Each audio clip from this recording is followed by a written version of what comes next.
Hey guys, good morning. Today is our day 42. New year, new beginnings, new resolution. और आज हमारा 42वां दिन है।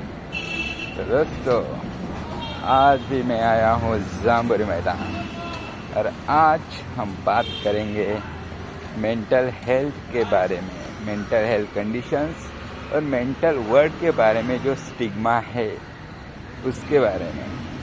उसके पहले मैं एक एक्सपीरियंस बताना चाहूँगा कि मेरे पास एक क्लाइंट आए थे, तो उनके साथ मैंने बातें की तो उनको जनरल एंजाइटी डिसऑर्डर था। ठीक है, तो उन्होंने उनके सारे सिम्टम्स वगैरह बताए, फिर मैंने उनको एक्सप्लेन किया है क्या है। ठीक है, और वो मेडिकेशंस पे भी थे और साइकेट्रिस्ट ने उन्हें रिफ़र किया था, साइकोलॉजिस्ट के पास जाओ, काउंसलिंग भी साथ में करेंगे तो रिज़ल्ट अच्छा आएगा। ठीक है, तो आए थे और उनके साथ उनके सिस्टर आए थे। फिर पहले मैंने उनसे बात की क्लाइंट के साथ, फिर उनके सिस्टर आ गए। तो उनके सिस्टर ने पूछा, डॉक्टर ये क्या है कि ये ऐसे क्यों करती है, अचानक से उसको एंजाइटी क्यों आती है, हम भी तो नॉर्मल है, हमें कभी कुछ नहीं होता है। तो मैंने बोला कि ये मेंटल हेल्थ कंडीशन है, एंजाइटी डिसऑर्डर। तो बोलते हैं कि ये मेंटल तो नहीं है, ये काफ़ी नॉर्मल है, बातें अच्छे से करती है, तो मेंटल तो नहीं है। तो दोस्तों, यही जो स्टिग्मा है सोसाइटी में आज भी मेंटल हेल्थ के बारे में, तो उसी पे ही हमें बात करनी है। जैसे कि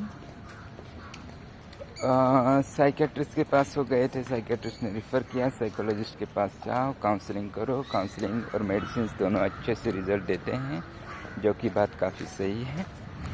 और ये मेंटल वर्ड के बारे में जो स्टिग्मा है,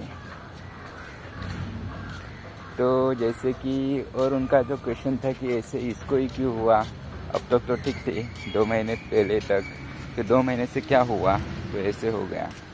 तो ये जो मेंटल हेल्थ कंडीशंस है, ये इनके कुछ पैटर्न्स होते हैं और कुछ लेवल्स होते हैं, तो वो हमें अंडरस्टैंड करने पड़ते हैं। जैसे कि फिज़िकल इलनेस में अगर बीपी का इशू है, ब्लड प्रेशर का, या फिर हार्ट का इशू है, ठीक है, या कोई फीवर हो, तो फीवर के भी अलग अलग टाइप्स रहते हैं, तो उनको पहले डायग्नोस किया जाता है ब्लड टेस्ट के द्वारा।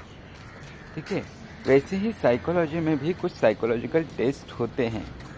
ठीक है, तो टेस्ट कंडक्ट किए जाते हैं, साथ ही साथ स्ट्रक्चरल क्लिनिकल इंटरव्यू लिया जाता है, और उसके साथ वो अलाइन किया जाता है जो टेस्टिंग का डायग्नोसिस है और जो स्ट्रक्चरल क्लिनिकल इंटरव्यू है उसके साथ।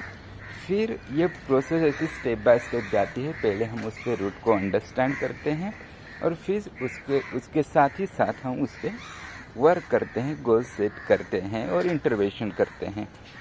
ठीक है, तो अभी आप बोलोगे कि तो ये शुरू समझने में ही इतना टाइम लगता है, तो उसमें पेशेंट का क्या।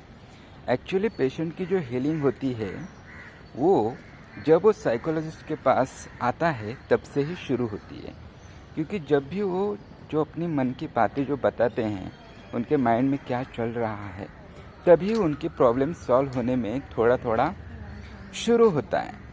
ठीक है, क्योंकि जब भी आप कोई भी बातें करते हैं, बातें बताते हैं, रखते हैं, तब आप काफ़ी बेटर फील करते हैं, मन का बोझ उतरा हुआ फील करते हैं। तो बातें करना काफ़ी ज़रूरी है। और कौन सी सेटिंग में, जब सामने वाला आपकी बातें ध्यान से सुन रहा है, बिना जजमेंट किए आपको समझ रहा है, तब ये हीलिंग और ज़्यादा बेहतर होती है। ठीक है, तो ये फर्स्ट स्टेप ही रहती है, फर्स्ट स्टेप से ही ये हीलिंग जर्नी स्टार्ट होती है। तो इस मेंटल हेल्थ कंडीशंस को अवॉइड ना करें।